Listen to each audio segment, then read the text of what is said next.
Всем добрый день! Вы на канале Движение за независимость Саха. С вами я, Раиса Зубарева. И сегодня у нас в гостях, теперь уже как гость, да, Никита у нас брал интервью, всегда интервьюировал, да, людей. Сегодня мы с ним решили поговорить, пригласить его в гости и поговорить с ним о том, что у нас происходит в республике. Конкретно разговор сегодняшний о поправках в Конституцию. Вот. Как ты вообще думаешь, да, для чего меняют сейчас Конституцию? Ну, привет, Раиса, привет всем зрителям. Для начала хотелось бы сказать, что я очень рад тебя видеть и рад здесь быть приглашенным на вашем канале. А, Так, эта процедура, которая, ввелась, да, централизация власти, а, она длилась с самого начала выхода к власти Путина, да. И то, что сейчас происходит, вот изменение Конституции и так далее, это просто планомерный шаг, ожидаемый, который а, отлично, входит в эту в общие, в общие тенденции централизации власти. Боюсь, что это не последний ход, боюсь, что это, еще не закончится этим всем. Это всего лишь середина, но Путин сейчас, не только Путин, но и вся Москва, да, идет к тому, что они, скорее всего, будут идти к тому, что упразднять национальные республики а, и делать единую страну. Вот, учитывая то, что, короче, зная вот это, а, тот шаг, который делает наши Илдархан наш, да, с помощью Кремля, то все это, выглядит вполне закономерным. Я бы наоборот сказала, то, что делает Кремль с помощью Илдархана. Ну, да, да, да, да, да, Да, да. а Илдархан с помощью вот этих вот своих подручных, да, депутатов. Ну да, и Э, вот то, что как раз вот все это происходило, да, это, допустим, 5 лет назад, да, если бы Кремль захотел это сделать, то вряд ли у него это получилось бы. Даже вот 4 года назад, не говоря уже там 10-15 лет назад, вышла бы общественность, вышли бы люди, и они сказали бы свое твердое «я», да. Но сейчас вот из-за того, что идет война, из-за того, что в каком-то состоянии наш Ултумен находится, они все это могут вполне провернуть, и, к сожалению, мало кто выйдет сказать что-то против. Ну, слушай, ну на Алтае же люди вышли. А На на Алтае Алтае люди... люди вышли, как раз таки они в апреле выходили Мгм. против поправок, таких же поправок в Конституцию. Ну, у них там были покруче. Это то, что нас еще ждет. У них уже в апреле прошло.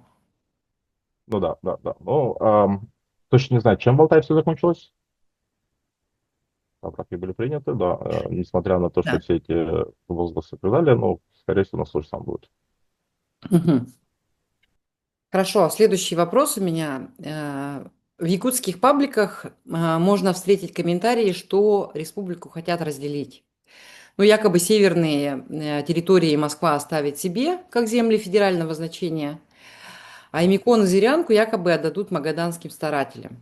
Но, может быть, еще и федералы заберут себе южную, да, часть республики. Мгм. Как ты считаешь, это просто вот теория заговора, конспирология, или такое на самом деле возможно?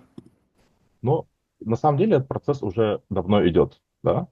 Если это юридически еще не оформлено, то фактически республика нам не принадлежит. То есть, почему мы можем сказать, что эти районы наши, только на словах это наше, да? Но по факту все налоги оттуда, а, доходы с продажи полезных ископаемых, все уходит в Москву. Так что, я не думаю, что у нас есть какие-то рычаги и воздействия, какие-то вообще инструменты, чтобы на это повлиять. То есть они де-факто принадлежат Москве, и, если даже они юридически захотят что-то сделать, то никого не будет, кто может стать против исков. Ну, то есть, получается, на твой взгляд, вообще ничего невозможно пока сделать, да? На данный момент. А, как тебе сказать, полумерами здесь не обойтись, да? Вот как мы хотим, там, в данном виде, в данное время, при данной власти и при данных обстоятельствах, я думаю, что это невозможно, да. Нужно что-то большое, какое-то изменение, чтобы на это повлиять. Мгм. Да, согласна, согласна с тобой. Ну вот ты уже частично ответила, да, на этот вопрос по поводу того, что это не последние изменения, да.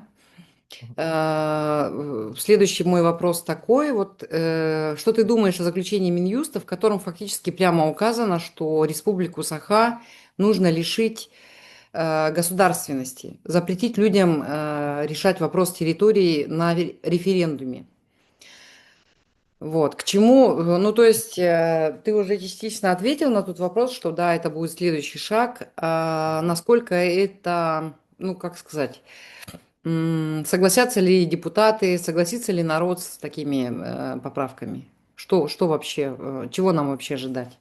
Ну, и я уверен, что народ не согласится, но опять же, мы никак не можем повлиять на их решение. Да? То, что мы видим сейчас, как бы хотелось бы, да, чтобы мы владели всей ситуацией, чтобы мы как бы имели право распоряжаться своей судьбой и своей жизнью, но практика показывает, что мы хотим и что Кремль делает, это абсолютно разные вещи.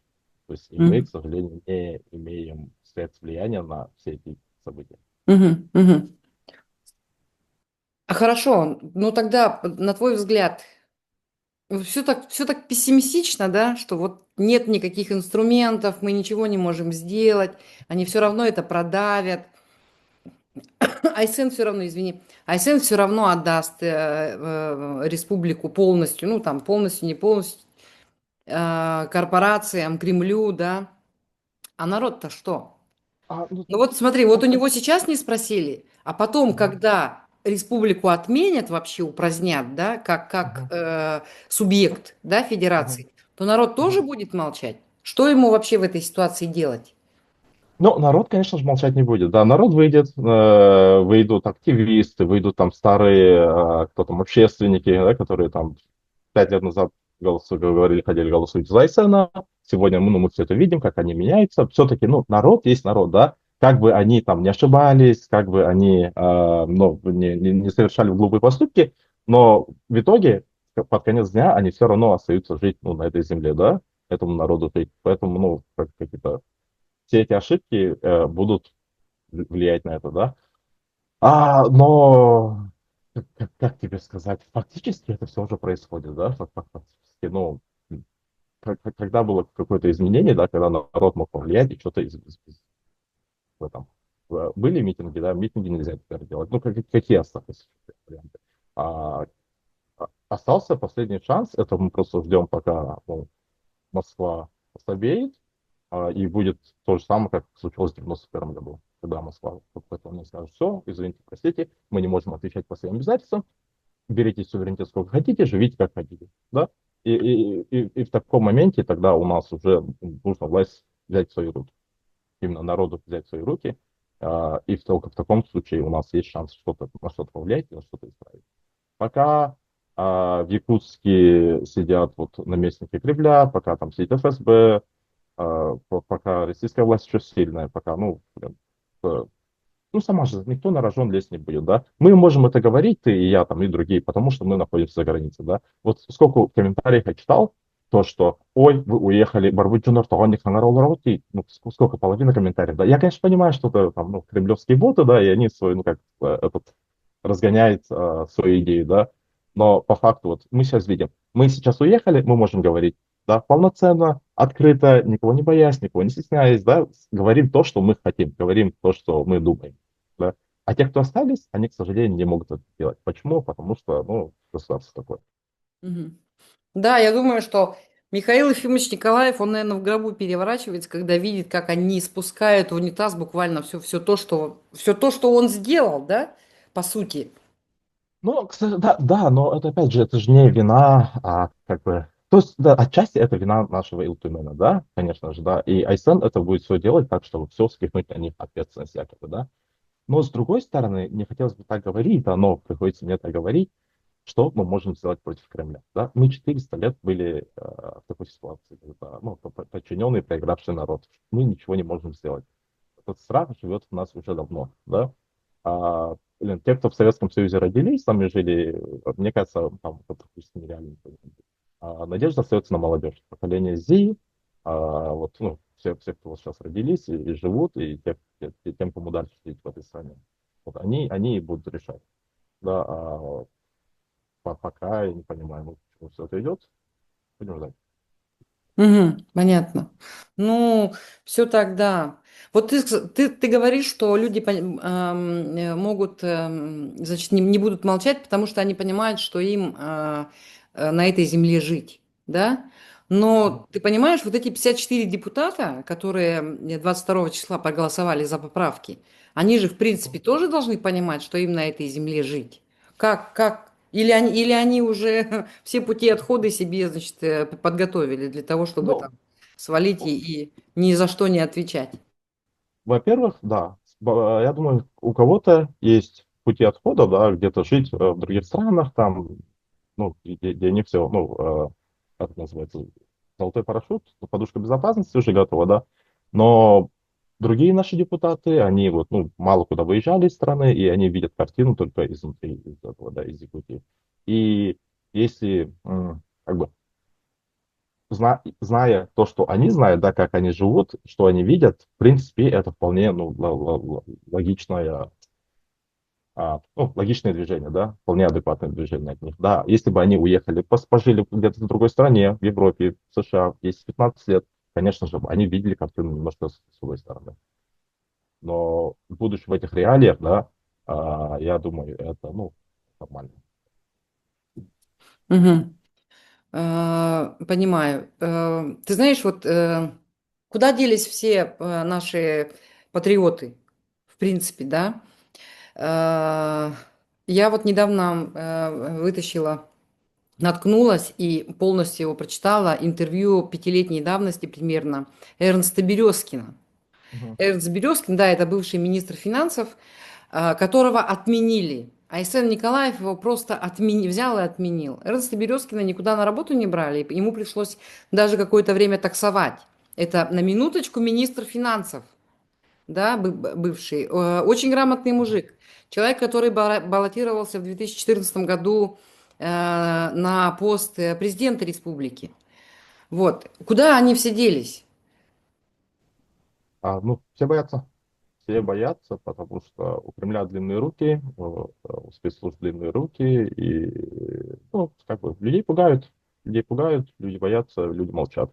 Это раз, да, во-вторых, еще то, что патриотизм, да, патриотизм сейчас у нас, мне кажется, немножко нужно объяснять, да, что есть несколько разных видов патриотизма. Есть, допустим, патриотизм российский советский, да, когда там за царя, за батюшку, за Москву, да, ну, так сказать, патриотизм, который навеянный, да. Есть патриотизм, вот, ну, родной, который вот за свою землю, за свой народ, за свою культуру, да. Вот это патриотизм. И мне кажется, многие наши патриоты, которые, если бы раньше, вот 5 лет назад, да, эти патриотизмы друг на друга накладывались. Это вполне нормально было, да, у них не было. На сегодняшний день якутский патриот и патриот России, да, это они, ну, несовместимые вещи. То есть, если ты патриот России, то ты, к сожалению, против интересов Якутии. Если ты патриот Якутии, к сожалению, ты против интересов Москвы, да. Сама власть нас поставила в такую ситуацию, что, блин, ну, на сегодняшний день патриот Якутии это играет против интересов патриота Кремля. Вот, Да, мне буквально кажется, сепаратист, да, как Иванова называют. да, вот и кто-то это понял, кто-то это еще не понял, но со временем все дойдут до этого. Мгм, мгм. А, Получается, у нас единственные такие люди, которые не боятся, это пока вот Поскочин Иванов, да. Иванов уже рассказал о том, что за ним ведется слежка, наблюдение, да, ну, видимо, Мгм, там мгм, читаются все мессенджеры, да, мгм, вообще вся переписка просматривается, да, скорее мгм, всего, насколько мгм, можно предположить. А, Как ты думаешь, будут ли, может быть, еще, ну, видя такой пример смелый, да, со мгм, стороны мгм, Иванова, мгм, например, потому что он же мгм, громко заявляет, да, о том, что мгм, федералы вообще обнаглели, да, мгм. Пойдут ли люди тоже открыто выступать против? Но я не думаю, знаешь, Могут все-таки ли? У Иванова, да, смелость, она граничит с, ну, с наивностью, с глупостью, может быть, да.